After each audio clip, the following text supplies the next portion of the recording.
Hi, this is Chris. It's Tuesday, March the 7th, and welcome to our weekly Connect series for premium members. Hope this finds all of you doing well.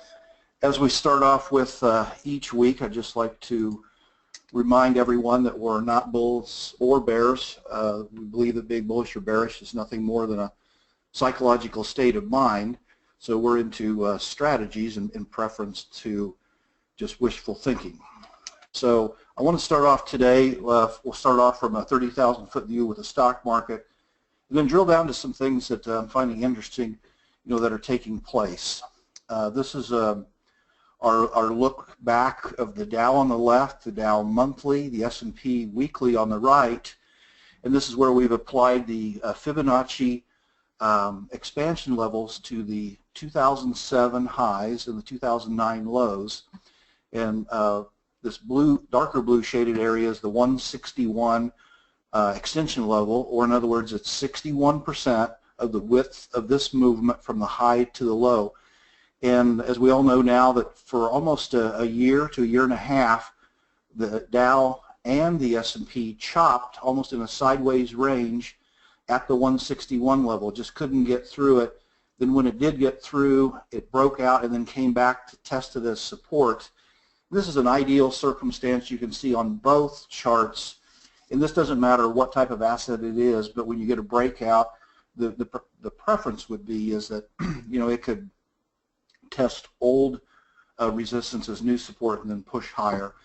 So we can see from both of these markets tested the 161 levels, and they both consistently and very easily have just pushed sharply higher. The top line, everyone, is the 261 level, still based upon the 2007 highs, 2009 lows.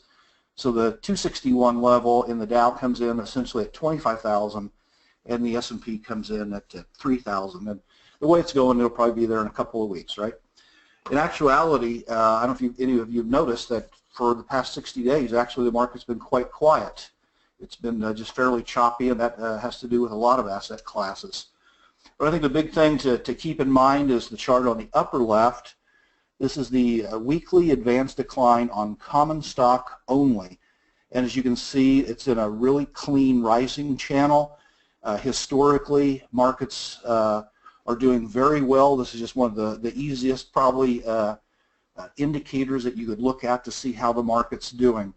You can see that it's broke above 2015 highs this past year, and has continued to make a series of higher lows and higher highs. On the right is just a much closer look at the advanced decline line. Now this is all issues on the NYSE, so these are a little bit different. Common stock only on the left, all issues on the right, which would include some closed-end bond funds. But you'll notice that I drew a fairly narrow rising wedge that's taken place since the election, and not until this past week in the upper right has support been broken. By itself, doesn't mean a ton when this thing is so far up here at all-time highs, but I did want to just make the note that the election support, or the rally since the election, I don't call this an election rally, I'm not going to take ownership of that one, but post-election, the upward move in the risk-on trade in stocks, a short-term support line is breaking in the upper right. I don't think anybody should make any moves based upon that. We need to look at more evidence, but I did want to just share with you that steep support off the post-election rally has broken as of the last couple of days. This is a look, we've been sharing this weekly for a while, at the Russell 2000 over the last couple of decades. And you'll notice that the Russell is at the top of this very quality and uniform rising channel. But you'll notice each time since 2007 that it has hit this, it's struggled to really go significantly higher until the channel was actually given some time. So at the number 1 in the upper right, you can see that the Russell is in a solid uptrend. There's no doubt about that.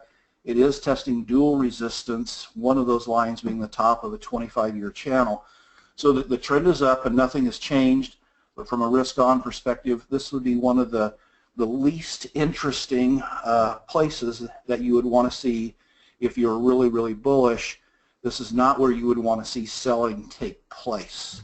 It'd take a lot to break the trend, but this would be what I want to call a challenge point that very much has my attention. So that's the Russell, and so now we'll look at the transports again. They're doing well. One of the things that has caught my eye, and I've shared this with all of you several times, this is a 10-year look back, 10 or 11 years on the transports on a weekly basis. But one of the things that intrigued me was back at 2007. You'll see that it's easy to look back now and say, well, that was a double top. But at the time, if we'd drawn a horizontal line for a couple of weeks, the transports would have broken above, in 2008 to 2007 highs. But then all of a sudden, a little bit of weakness came in, and then it started drifting, and we know the results of that. So moving forward, you can see that the transports since the 2009 are inside of this very clean rising channel. Nothing has changed. There's almost a midline that I've drawn in here that is intersecting, coming off of these lows in like the summer of 09, 11, a couple times in 12, in 15 it hit it 3 times before breaking down, and so now it's kissing the underside of it twice. And I just took this red line here on the left and essentially did a copy paste that it's kissing the underside of now dual resistance. So in 2007, as I mentioned, there was actually a higher high, but it ended up being a double top. This does not mean that same thing will happen at all again right now, but this is one thing that just really has my attention. And so the risk on trade from a long-term trend is solidly up. From a short to intermediate term, this is a challenge point that's taking place, and this is a place that the long trade would not want to see a selling start. And the most positive thing, that could take place from a very bullish message is if both of these resistance lines could be taken out to the upside. But you'll notice for several months, the transports are not much higher than they were in the late part of 2016, right here. So we saw this dip and then a rally back right in there. As I know it's hard for all of you to see, but there's a potential bearish reversal wick right at these key lines. So I wanted to show this with you share this with you because it could become a key inflection point. One of the things I wanted to look at, speaking of 161 extension levels, this is a shorter term look at the extension levels, and what I did was I took the 2016 weekly closing low. Now both charts, everyone on the left and the right side, are the same chart. The only difference is the left side is closing only, the right side is high-low close. And so what kind of caught my attention, this was as of last Friday's close, so we took the low in 2016 and this high applied 161, and last Friday's close was right on the 161 level, and this is in SPY, and that level's 238 roughly.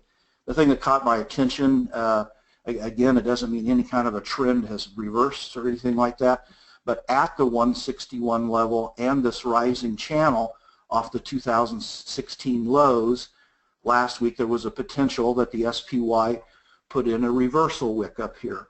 So this is a challenge point for it from 2 points, an extension level, and about a 9-month rising channel at the top. And so you see that wick where some buyers tried to push it above, and then it came down here and closed on the day. So one of the things that the risk on trade from a shorter term perspective to intermediate would not want to be, and I don't have it drawn here, you wouldn't want to see selling start taking place up against the 161 intermediate level. So staying on the 161 theme but just changing markets, this is the Nasdaq 100 on a weekly basis, high-low close. And I took over a couple years ago the highs here in 2015 and the low, and then applied the high to 2016's, put the 161 level, and you'll see as of this last week, the same thing almost took place, that the Nasdaq was facing the 161 level, and it didn't put in as large, even though the S&P was not really huge, but there's a potential that this could be a bearish pattern right up here. So the short, intermediate, long-term trend in the tech and Nasdaq is still up. This would be a place that the intermediate to short-term would not want to see some selling pressure start taking place, because again, this is another unique challenge point. This is a look on the left of equal weighted, cap weighted, so it would be in the S&P, so it would be RSP, SPX. And what we're looking for here, everyone, when you think about equal weighted and cap weighted, the troops that I look at in the S&P 500 are all 500 stocks, and the largest cap weighted ones we could call the generals. So really what you want, everyone, is you just want the troops to be going along for the party with the generals, not seeing the generals run up the hill and then the generals look around and there's no support and no troops. So what this is showing, that since December, that the troops are not fully following the generals. In other words, since this ratio is going down, the equal weighted is underperforming the cap weighted. So from a long-term risk-on perspective, you want to see this going at least flat, if not higher, which would mean that the majority of stocks are keeping up with the large caps. So another way, excuse me, let me go backwards one screen, sorry about that. That when this is following, that fewer and fewer stocks are following the index higher. So this is not a bearish message, but this is where some cracks in an intermediate trend could start showing up. On the right is discretionary staples. You can see in the blue box, which started in 2016, the ratio has chopped sideways for the last several months, and right now has not broken below that, but is at the bottom of that sideways range. So for the short, intermediate, and long-term trend, you'd like to see these moving higher. Just a small bit of weakness particularly taking place on the left side. You'd like to see this ratio on the right side expressing a little bit more strength than what it has been of late.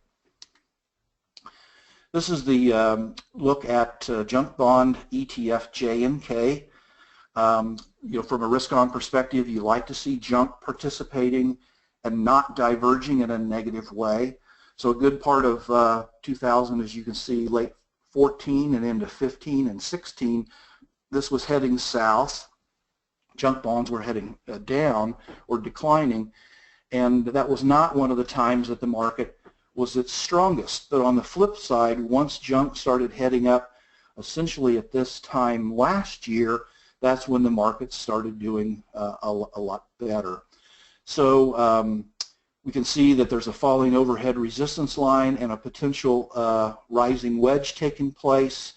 Doesn't send out bearish signals, but we do see this is a current chart. We're just a couple of days into the week, so 2 days does not make a trend or a trend break. But we do see a little bit of weakness in J and K taking place this week, with the relative momentum actually diverging in a negative way, creating a series of lower highs while the junk was trying to do the opposite. So, for the most part, this is a positive message still from junk, because you can see the trend over the last year on the overall is up. We are seeing a little bit of weakness take place of late, so we've got to keep our eye on that. This is a look at the Shoebox indicator on the top.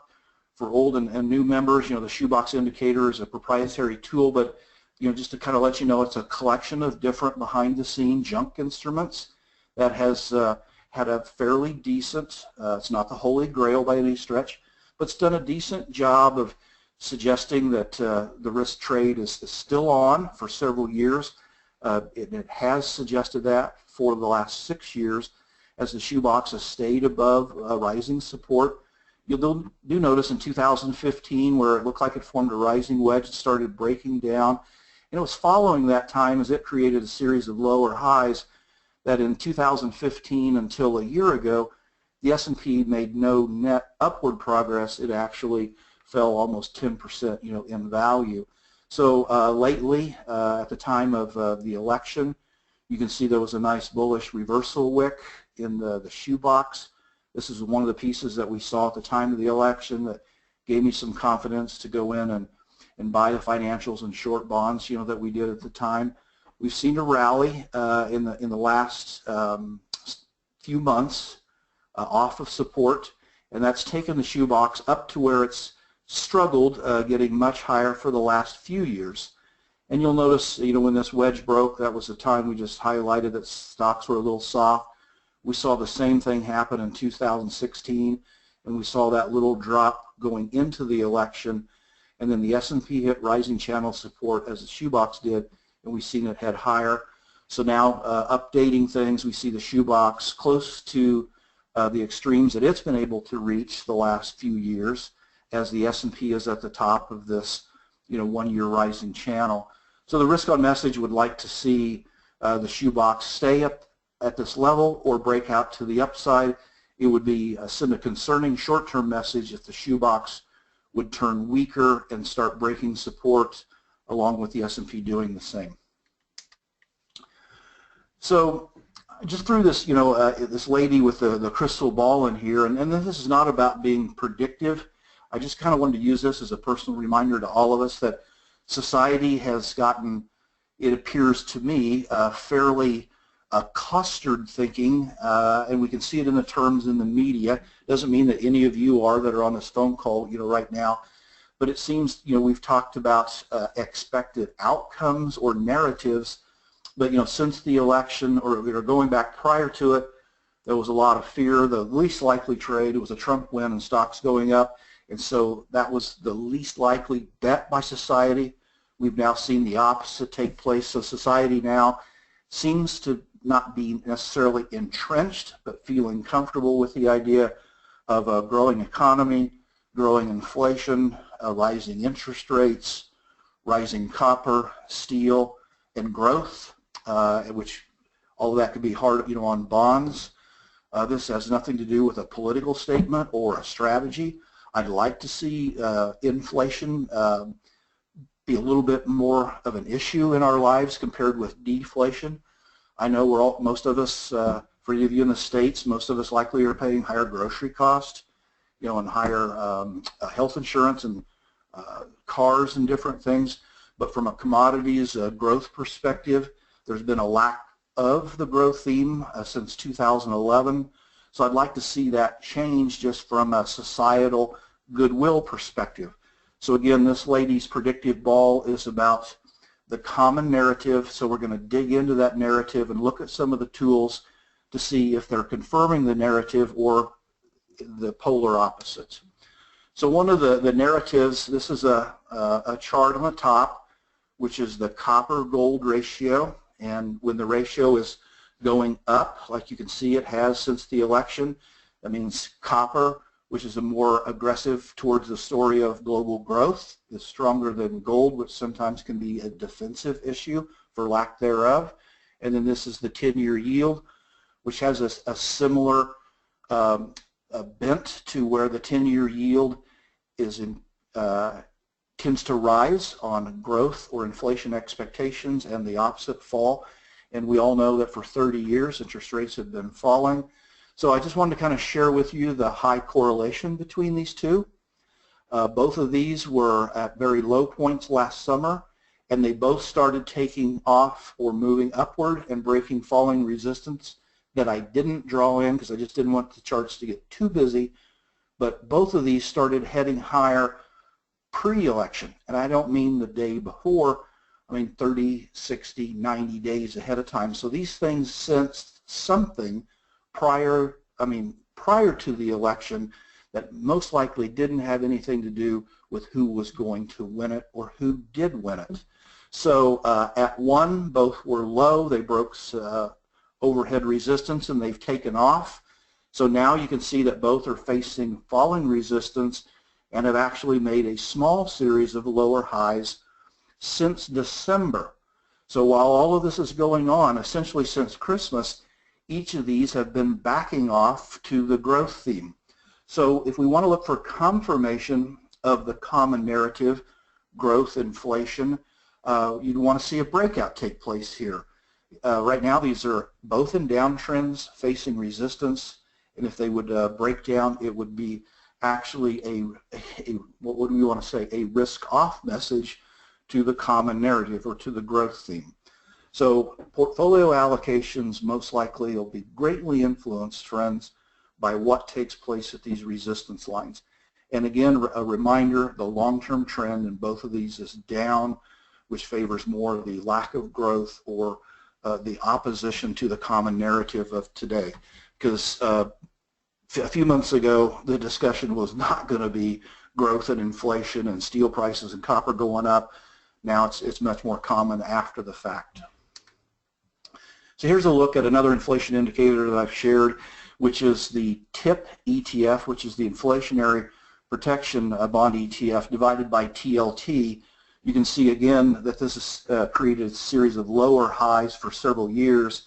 And I just kind of wanted to make a note. This gray vertical line is coming in, which shows that this indicator happened to hit a weekly closing high on December the 5th. So we're almost, what, January, February, a good 90 days into this indicator not going anywhere. So for the common narrative to be accurate, that we are in a growth inflationary trend or a new trend, you'd want to see a breakout at 1. And so on the flip side, the trend remains down, lower highs and lower lows since 2010 for almost 7 years.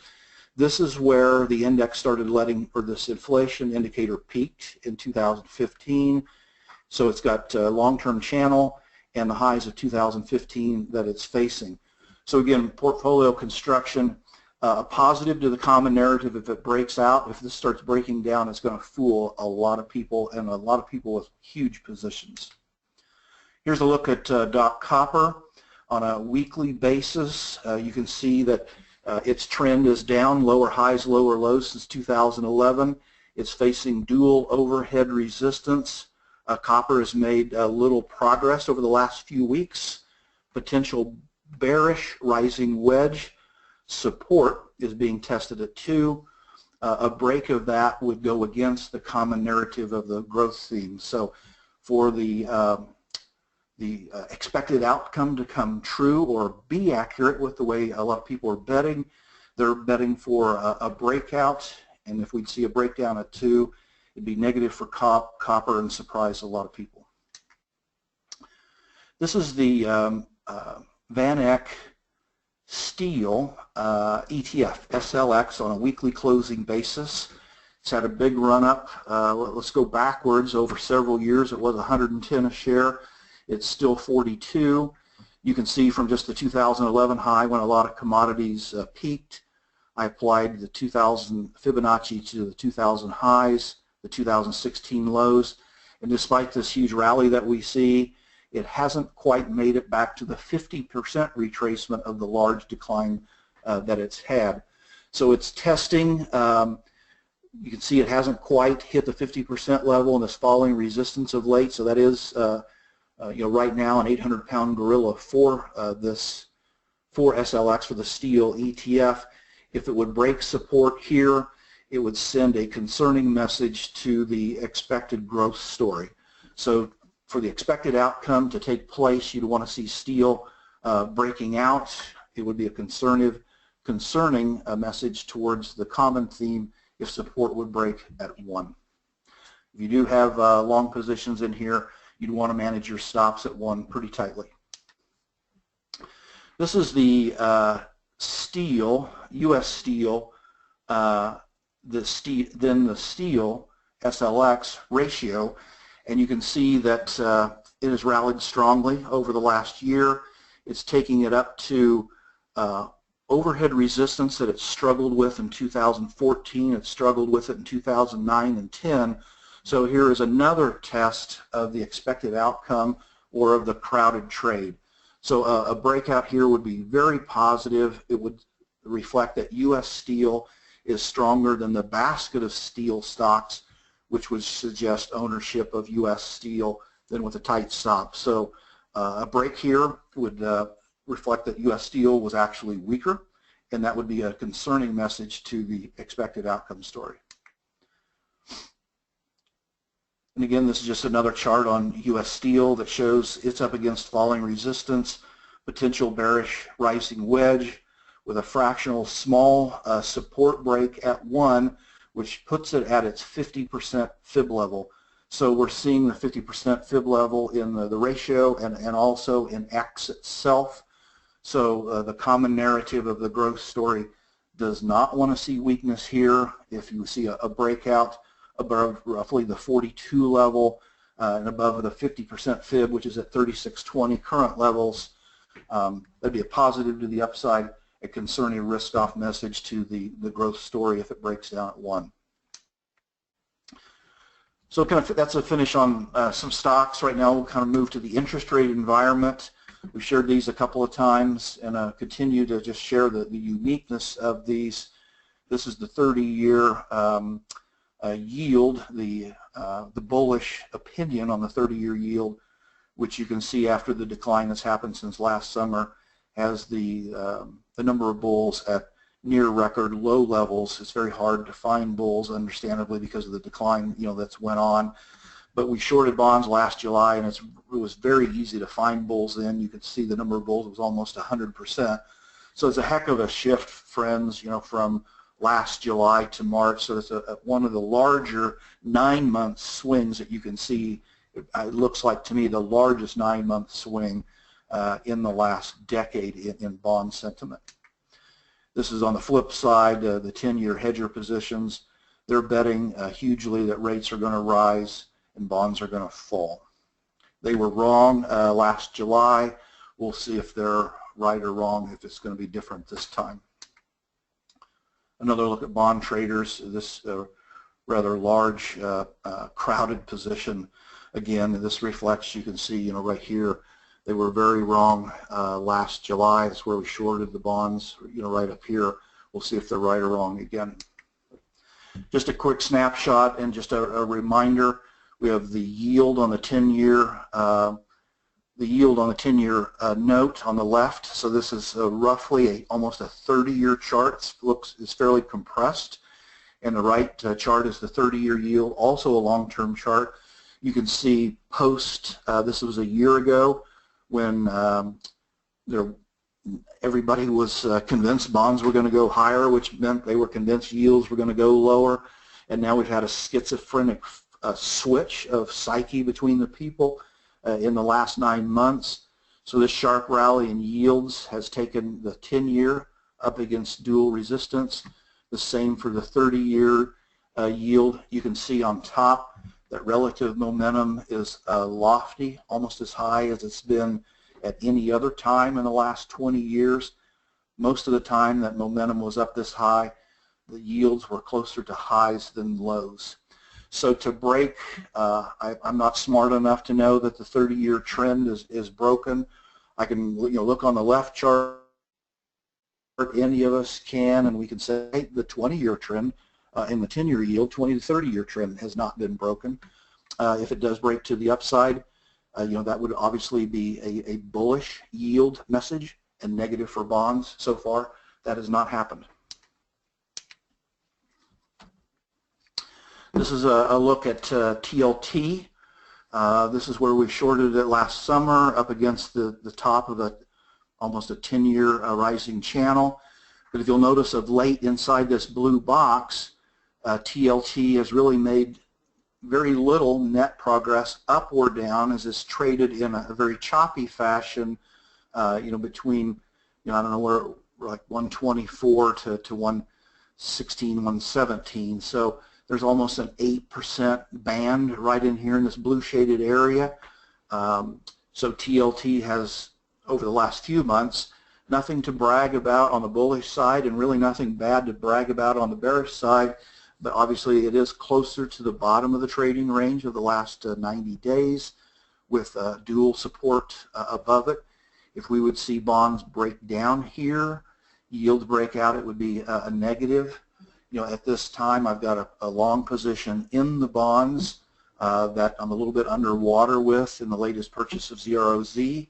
It's an aggressive long-term bond play, and if it would, we'll see it here in a minute, but if it would break support, we'd be out of there. This is the ZROZ pattern, which is has a higher standard deviation than TLT. You can see since last July, over the last 9 months, it's fallen hard. It was almost at it was over 140 a share, currently about 110, so it's still around 30 to 35% off of its highs. It remains above this green long-term support line. The green is near the bottom of the green shaded channel, and a pennant pattern appears to be taking place. So I've set my stop just a little bit below here, but I have attempted to try to buy these at obviously the polar opposite, shorted them here, trying to buy. The trade has not worked out so far, and that's why it's so key to how the earlier charts that we've discussed on the common crowded theme of growth, higher inflation, higher interest rates. If that is true, most likely then this is going to break support and I'll be stopped out.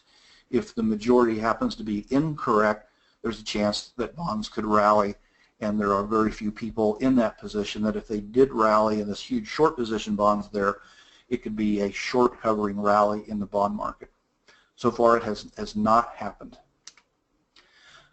This is the instrument that we used to short bonds last summer. This is TBF. This is the 1x inverse of TLT, and you can see it's been TBF has been in a falling channel for several years. This was last summer where we purchased TBF in July, right down here, and then we sold it into strength, and you can see a large rally in TBF, which means rates are rising.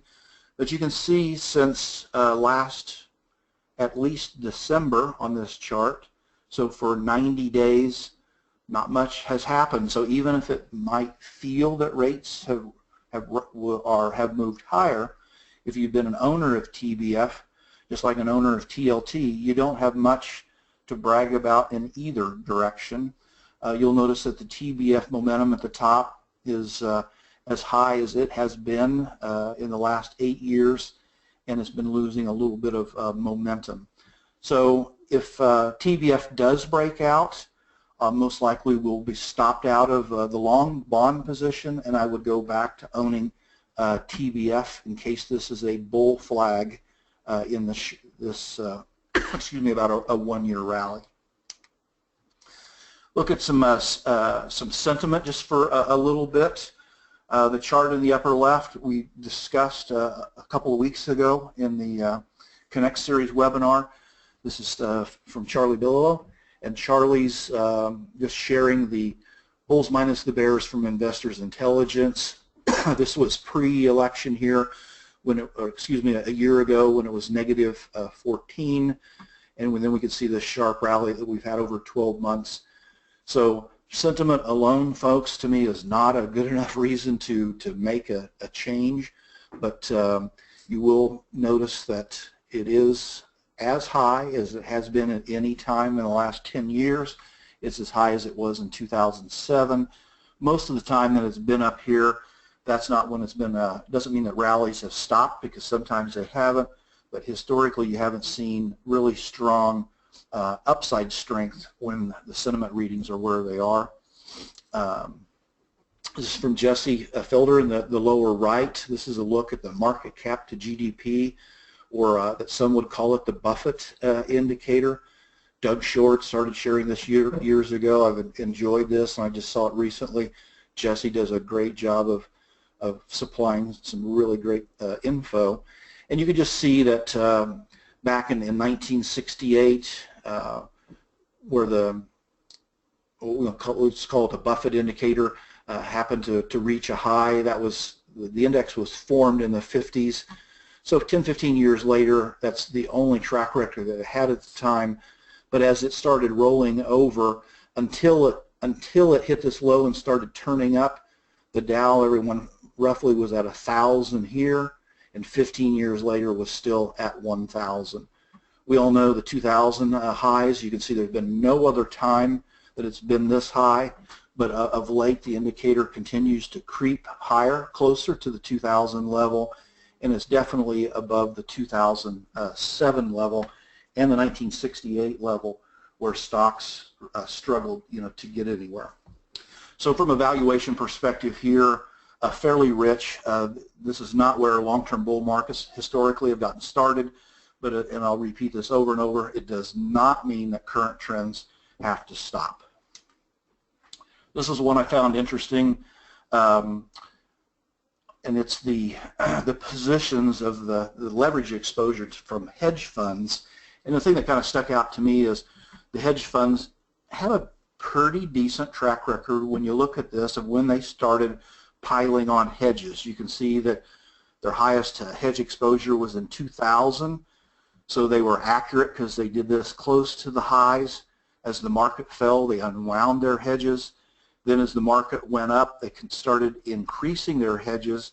They finally reached the 2000 level here in 2007, so not absolutely spot on perfect timing, but from a hand grenade approach, that wouldn't have been a bad time to start hedging or reduce longs or buy some shorts. Then you'll notice they were accurate again as the market fell. They reduced those. So one other time in 2011, you can see that it was close to 2007 and the 2000 levels. This was in 2011, and we saw a drop. Now we saw them raise their exposure here in 14 and 15. I wouldn't call this just astronomically, great timing, other than, there was a dip here in 14 when it took place, here in 14, excuse me. There was a little bit of a rolling top, and then the S&P fell some, but you'll notice right now that there's not been, the takeaway from this chart, it's a current chart. There's not been many times in the last 16 years that the hedge fund industry has leveraged long exposure to this high, and most of the time that they've done it, the market was closer to a high than a low. And none of these folks are about, when we compare 2000 and 2007, we're comparing tops, but we're not trying to compare resulting declines that took place after that. So whenever I cite those dates, don't think that it's anything more than that was just where there was a high exposure. It doesn't equal that all of a sudden you got a 30 or 50% haircut in the S&P right away because of these things. Again, this is historically not where long-term bull markets have started, but it doesn't mean current trends have to end. Another nice chart from Lance Roberts. Thank you, Lance, for sharing this. This is just kind of a different look at gains and declines over the last, 113 years, and points achieved on a cumulative basis in bull and bear markets. And the thing that just kind of jumped out to me was there was a nice rally here into the 60s, which he's inflation adjusted these with 583 points on the S&P.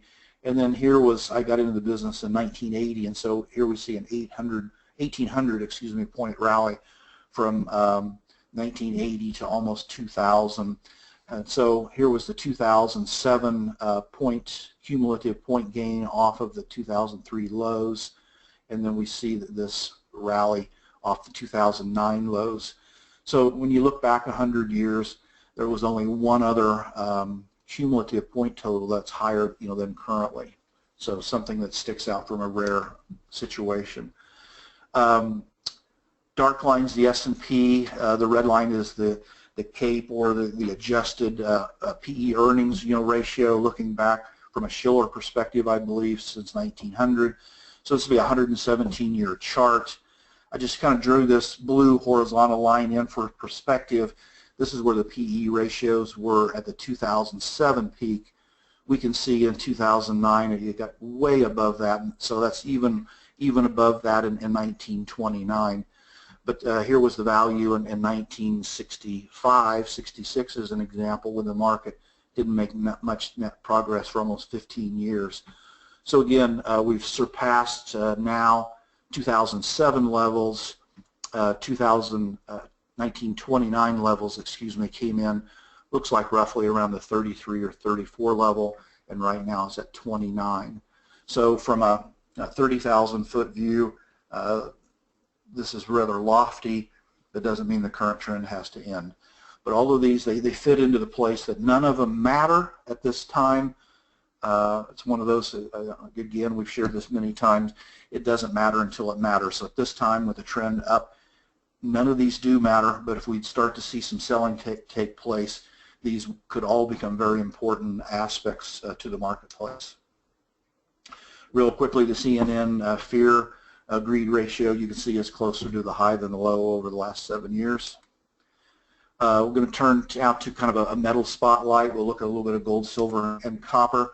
Just as a reminder, this is the US dollar gold ratio, both charts. The left one is just a much longer term, almost 30 years. When this is falling, the dollar is weaker to gold, and that's where gold had a 10-year run, 10 consecutive years in a row higher. Then we've seen this counter-trend rally over the last few years off the 011 low. So I'm going to switch to the right side. When this falls, it's generally good for metals or miners. So right here at 1 at Christmas, when I saw this potential cluster of resistance that you see at both ones, you can see quite a few falling lines came into play. That's where I wanted to be as aggressive as possible without leverage, and we bought GDXJ. And so as this fell, GDXJ did well. So we sold into the rally and then set stops tight and then closed out of GDXJ. But you can see as this has hit support and rallied, which means that the US dollar over the last, this is a weekly chart, so for the last few weeks, you can see there at 2 that it's been rising. So that has been a struggle for gold, silver, and particularly the miners, of late. So for the miners to do well, you want to see this ratio going down and breaking support at 2, which has not been taking place recently. This is a look at the gold futures, silver futures ratio, and when this ratio is going up, not good for metals. So in 2011, you can see a reversal. In other words, that gold was stronger than silver, and this was a time period that both of them got hammered as this ratio has risen. Then almost a year ago, you can see that the ratio was close to the top of this rising channel, and we've seen a reversal, and that's when some miners have done well. So that's all in the past. Right now, what gets my attention is this blue rising channel that's been in place for roughly 6 years, that the ratio has come down to this and is testing triple support. So for metals and miners to do well, you want to see, if you're a gold or silver or miners bull, you want to see this puppy breaking down. So strength would be sending a risk off message. I know it's kind of hard to see right in here, but we're seeing a doji star took place, and then we're seeing a little bit of strength to the upside. And so this is putting pressure on the gold, silver, and miners. So if we would see a breakout here to the upside, it would start reinforcing the message that another leg down could be starting in the metals, because gold is starting to outproduce silver. So for the best thing for the gold, silver, and miners risk on trade, you want to see a breakdown. If you see a breakout at 4, it's going to be tough on the metals, and could be a great opportunity to actually short, most likely, silver. And speaking of that, the top chart is of silver. This is a courtesy of Sentiment Trader and Bloomberg. The top chart is the price of silver going back for the last couple of years. The middle blue line are hedgers, and you can see that hedgers are near record short exposure at this time. And then the bottom chart is the put to call ratio on silver. So kind of going back to 2016, when you could see silver was at a low. What was taking place? Well, the hedgers did not have record short positions. They were near as long as they had been in many years. And the put to call ratio, hardly anyone was buying calls, that they were going higher. And then lo and behold, we can see that silver was around $14 on almost a 50% rally to the upside to 21. So then turn a clock to last summer. You can see that silver was close to a high. You can see where the hedgers' exposure was, and then a lot of people were buying calls on silver at the time. So the majority happened to be pretty darn incorrect here. They were incorrect last summer, and so now we have a unique situation that we've got a very crowded trade on the bet of smart money, the bet of dumb money, and a rally in silver that could be breaking support. So this, historically when this has happened, silver is much closer to a high than a low. So with that in mind, I wanted to look at if somebody was aggressive, and if we start seeing US dollar strength and the metals ratios breaking in a negative or sending a risk-off message. This has me very interested. This is ZSL. I don't care for the aspect that it's a 2x inverse. So if any of you want to short silver, you can short SLV itself, obviously short silver futures, or be looking at this 2x silver inverse. So these are both the same charts, both same side, weekly on both. Just a much farther look on the chart on the left here. You can see it's about 6 years. But ZSL looks to have made a series of higher lows. It's near support, and so now we'll look on the right chart. It's the same chart. Instead of weekly closes on the left, it's high-low close. We can see the support that was touched recently, the channel support. This right here on this closing basis, you can see that it closed right down here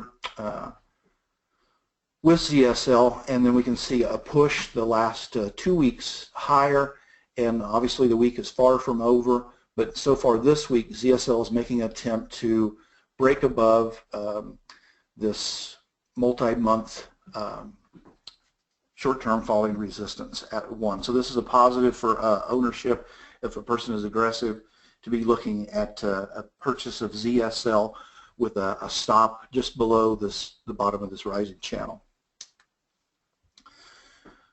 So I apologize, this is just a duplication I shouldn't have thrown in there. This is the same chart of earlier on the steel. Sorry about that duplication.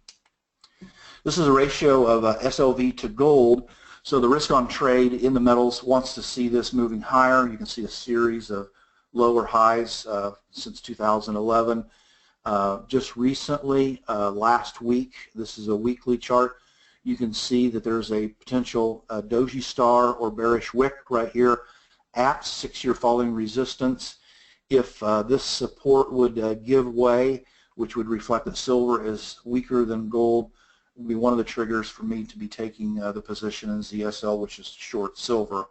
And obviously, you know, to the upside, if this could, it's been here since in this range, everyone, since last July. If it could break out, the metals bulls would have something to celebrate, because it would be the first time you'd see it trying to poke its head above this falling channel in the last 6 years.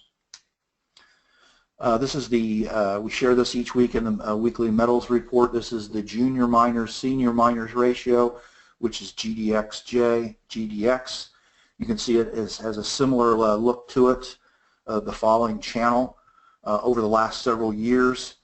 And it hit, we bought right here at Christmas, and this was a quick 40% rally, and then I sold into and raised stops, and so you can see of late that the junior miners, this was, folks, it's easy to overlook, but this is almost a 40% decline in GDXJ, where junior miners were much weaker than seniors. And so we're starting to see that again, which historically sends a risk-off message to the mining complex. One of the things that we, we're lucky and blessed in 2011 to be paying close attention to the Swiss franc, and when it started pulling this reversal pattern in September of 2011, that's where we suggested that gold could be flat to down in the metals for years to come, and that's happened. So the metals bulls want and need to see strength in the Swiss franc. Billions of free-thinking people appear to be creating a descending triangle over the last 2 years, which is a series of lower highs and flat bottoms. 2/3 of the time, this suggests a break to the downside, which would be send a risk-off message to the metals. The thing that, from a perspective that I want to share, with you, the descending triangle, I just took this lower high. We could come back to here, which would make the descending triangles a measured move be even bigger, so I didn't want to do that. So I just took this lower high and then took a measured move. And so if support would break, The measured move on the descending triangle would suggest in the pink down here that the Swiss franc would fall roughly 10%. So if billions of free-thinking people give up on the franc, are convinced that the King dollar is the place to be, if it breaks support here, the power of the pattern would suggest that the franc falls at least 10% in value, if not 15%. And if that's the case, metals should fall at least that, and most likely the miners quite a bit more. Wouldn't surprise me to see a double, of that. So this is a 2-year setup that has continued to frustrate both the bulls and the bears as you see this compression, compression, compression. The best thing to do with this pattern in the franc is to do nothing. You just let the world figure itself out. If it's a breakout to the upside, you're long the franc, would be a positive message for the franc and metals. If the odds, 2/3 of the odds are suggesting that this breaks down. If it does, it would suggest that ZSL, you would not, first off, would not want to be long the metals complex. And then secondly, you'd want to look at shorting some issues because they could fall quite a bit. This is a GDXJ. Right now, a GDXJ is hanging on by a thread, but you can see that GDX has been in a multi-year, the pink falling channel. It hit it last summer and fell hard. Right when it started showing some strength is where we bought it. This is at Christmas, and then we see the rally of late that we sold into. And we see quite a bit of weakness of late. And so other than this break right here, this is a support line test. So far this week, there's a small, first 2 days of the week, a small bullish wick taking place at support. Completely open-minded. We're not bulls or bears on any of this, but it's really, really critical that, that the miners or GDX hangs on here, because if it doesn't hold on at support, it could find itself pretty quickly back down to the level where we bought it at Christmas, which is closer to the 25, 26, range, and it's currently at 33. So that'd still be a pretty big haircut. So to be very, again, this is in a downtrend, and so you have to always be suspect of rallies running out of steam. We've been suggesting that we continue to be suspect, of that, and that's what's happened of late. To be very negative for GDXJ if it would break support here. Onto the crude oil market, which I think is highly important, but first just a component to pay close attention to. We've been sharing this many times, but this is a 40-year snapshot of the Thomson Reuters Commodity Index, which is a basket of all of the indices in the summer of 2014. It's hard to believe, almost be 3 years now. We started sharing this chart that it looked like a head and shoulders top that the right shoulder was in. We should expect a large long-term decline, which took place. So now we've seen a counter-trend rally from last year, and now we've seen some chop going sideways. So I just kind of want to start off with this on a macro basis before we dig into oil a little bit more. Oil is, in my opinion, I believe it's one of the biggest influencers of this overall indice. So what crude does in the upcoming charts is highly important. Again, I would like to see the world and all of us from a strategy perspective dealing with inflation and its opportunities compared to the opportunities of deflation. Both present opportunities. Obviously, there's opportunities to the upside and to the downside. So it'd be intriguing after this thing has had historic declines, but it remains in a downtrend. So we have to be suspect of any rallies, and it's up against dual resistance right here. Obviously, the expected outcome of the world is for this to be higher with the way that they're betting in crude oil and copper and interest rates right now. So the surprise trade would be, the surprise trade would be a decline here, and the expected is a breakout to the upside. So here's a reminder of the crowded trade in crude oil. When the cumulative traders took this position in 2014, it was the most lopsided trade in crude oil history, and then crude oil proceeded to lose 40% or 50% of its value in just a matter of months. You can see a year ago when then people were, the common theme was, hey, crude oil's going down to $30 to 25 to 20. It was easy to find negative articles a year ago when we started talking about the reversal patterns in crude oil. And then again, the majority was on the wrong side of the trade as crude rallies 50%. Now we have the most lopsided, crowded trade betting that crude oil will head higher. So that's the expected outcome is for crude to move up a lot higher. So the big surprise would be for weakness in crude to take place. This was a busy chart, but I want to kind of share with you that, excuse me, the dark line is crude oil, excuse me, and then we have XLE, the energy services sector, and then the drilling ETF XOP, and overlay. You'll notice in 2014, each of these essentially peaked at the same time, so there wasn't a canary in the coal mine, a tip-off. But one of the things that caught my eye was in 2014, you'll see that XLE and XOP started turning up or creating level to higher lows months before crude did. So this was a sign of higher crude prices. Then you'll notice that both peaked here and they started heading lower. Crude then proceeded to move sideways for several months before another very sharp leg, excuse me, trigger happy on the mouse. They both started heading lower before crude, and then crude experienced another large leg down. And this is where stocks saw some of their greatest challenges to move higher when this softness took place. Then you'll notice that level to higher lows was taking place in the energy stocks, and you see crude oil was a little bit of a lagger, but this was a positive divergence that was taking place.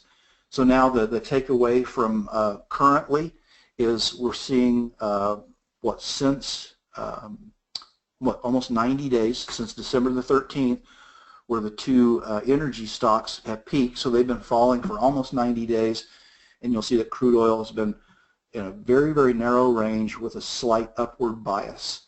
And so it's unfair to compare, not from a predictive perspective, but you'll see that we started seeing very constant erosion of the energy stocks in 2015, a multi-month, very narrow, slightly upward bias until we saw crude head south, here. So I think this is one of the most important pieces, is trying to peg the highly important crude oil and how it could affect and impact our portfolio construction going forward. This is, I don't know the answer to this, which came first, but this is an overlay that we've been sharing for a long time. In red is crude oil, and in dark is the S&P 500. And as we've highlighted many times, these two do not always correlate, but sometimes they do. And but you'll notice from essentially here in 2015, that we were seeing a huge spread of non-correlation, even though crude oil was weak here from 14 to 15. Stocks traded sideways, so this was definitely a period that correlation was very low. They were definitely diverging. When we think of a fish mouth pattern, that's one of the biggest spreads that we've ever seen. But you'll notice since 2015, when crude oil was at this high, and so was the NYSE. And I apologize, everyone. I've got a wrong label here. This is showing the S&P 500, and I apologize. This is the NYSE index, which is the same index I've shown each time for the last couple of years on this, but I apologize on my bad labeling. But the correlation has been high between the two indices since 2015, so it's almost 2 years, and you'll notice both have formed potentially rising wedges that continue to narrow and compress since over the last year, and especially just of late over the last few months. So I don't know which comes first, which is the canary or the leadership, here. All I would really want you to glean from this chart from a primary aspect is these assets are highly correlated, and the bet on crude oil is the largest in history that's going to go up. If that crowded trade is right, it's probably going to be good for the S&P and the NYSE and many stock indices. If both of these, it doesn't matter who would do it first, but either, or especially if both of these would break support where the black arrows are of this rising support, it would definitely send a concerning message to the risk on trade in crude oil and stocks. So to me, this is one of the most important charts that I can share with you, and how important these support levels hold. So this is, don't look that this is as busy as a chart as it appears to be, but I just wanted to share this is the fear index on crude oil, OVX on the top, crude oil in red, and the S&P, excuse me, the NYSE, another bad label again, I apologize, but it's the same chart, you know, from earlier. But one of the things that stuck out to me was on the left side of this pink shaded area, you'll see in the fear index, excuse me, it looks to be a bullish falling wedge, as crude oil was creating the opposite, a bullish or a bearish rising wedge, as a 5-year resistance line was coming into play. But you'll notice when the fear index broke out and crude broke down, you'll notice that stocks didn't make a lot of upward progress. Now, there's no doubt when crude oil falls from, oh geez, almost loses 50% of its value right in here, the S&P or the NYSE didn't do near that much, but it did clip off probably 15% from high to low. The point being is the risk on trade in stocks made no upward progress once crude oil started breaking down. So now crude oil is testing the same rising resistance level in 2015. We see that the fear levels are low, with a potential bullish falling wedge taking place and a bearish rising wedge taking place in crude oil. We have talked about since last summer, it cannot be negated that this is a potential long-term reversal pattern or inverse head and shoulders. This would appear to be now a common groupthink or a common pattern that's known to society. We started bringing this up last July. 9 months ago, this wasn't talked about much, and it's talked about a lot more now. So this pattern could be the reason to why so many people have loaded up to the long side in crude oil. So the expected outcome from society is higher crude prices. The surprise would be a breakout in the fear index in the top chart and a breakdown in crude oil. So again, this is a really unique setup that I'm not going to say that if it breaks support we have the same repeat in economy of a scale of a 50% decline in crude, but with so many people betting crude oil higher, if crude oil would start turning lower, there's going to be a lot of people that are going to be forced to unwind their contracts. So with all of that in mind, this is a picture of DTO, which is the 2x inverse crude oil trade. You'll notice that it has done well. You know, when crude oil fell, it did well, and then crude oil from a year ago has rallied, pushing DTO lower. So DTO of late, as you can imagine, we've discussed how crude oils went very tight in a sideways motion, so DTO has done the same. I've taken a small position in going long DTO, so this is a little bit of long exposure to the double short. I'm doing this due to support, you know, right here.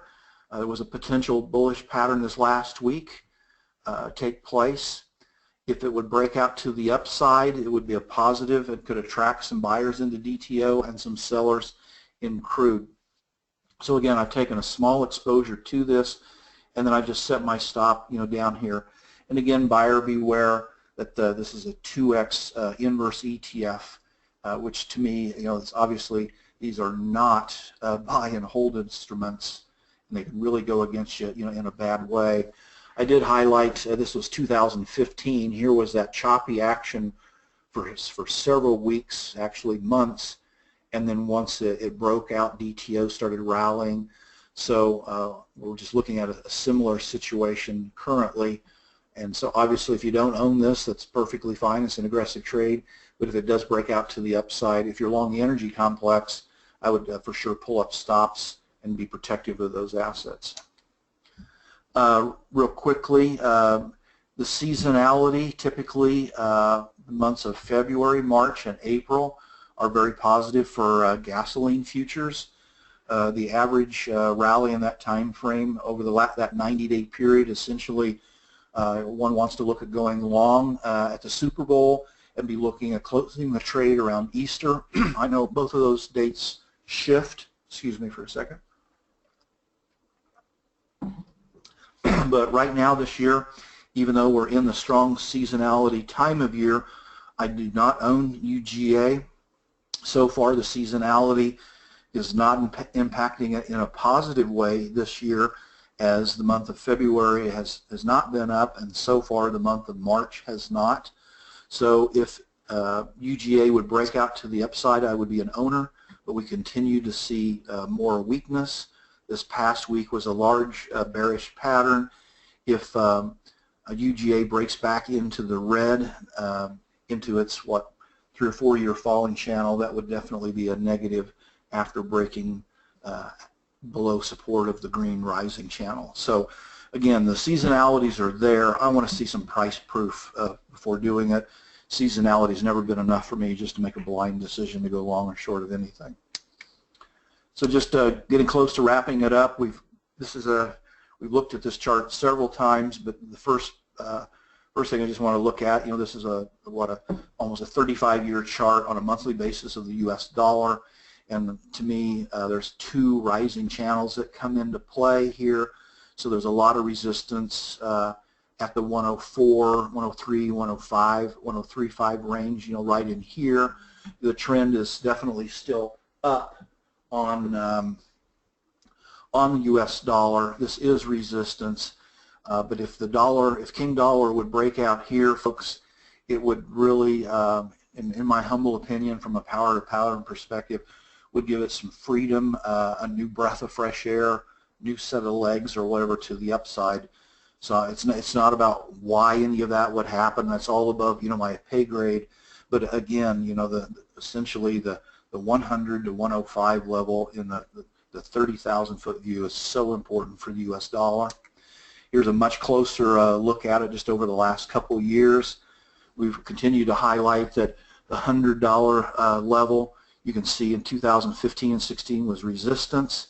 It broke about 4 to 5% above it late last year. It came back down to tested as support.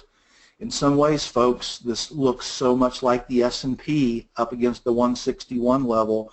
Remember how it just kept pushing up against that 161 and couldn't get through it, then broke above it, and came back down. It was the first slide that we looked at today. Tested the old resistance as new support, and then the S&P took off.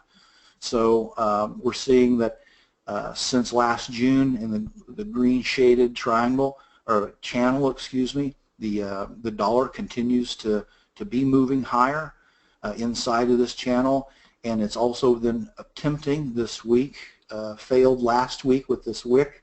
It's attempting so far this week to break above this 4 to 5 month falling channel at 1.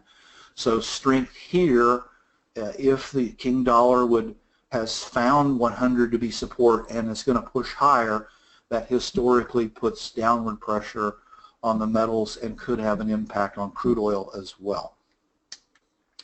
So I appreciate all your time and your membership today. There are some just really exciting things going on and taking place in the marketplace as usual. I can't wait to really think about, hey, it's July the 4th. Where are we on July the 4th? And where do some of these narratives? Is the crowded trades going to just make a boatload of money because somehow they were really, really right this time?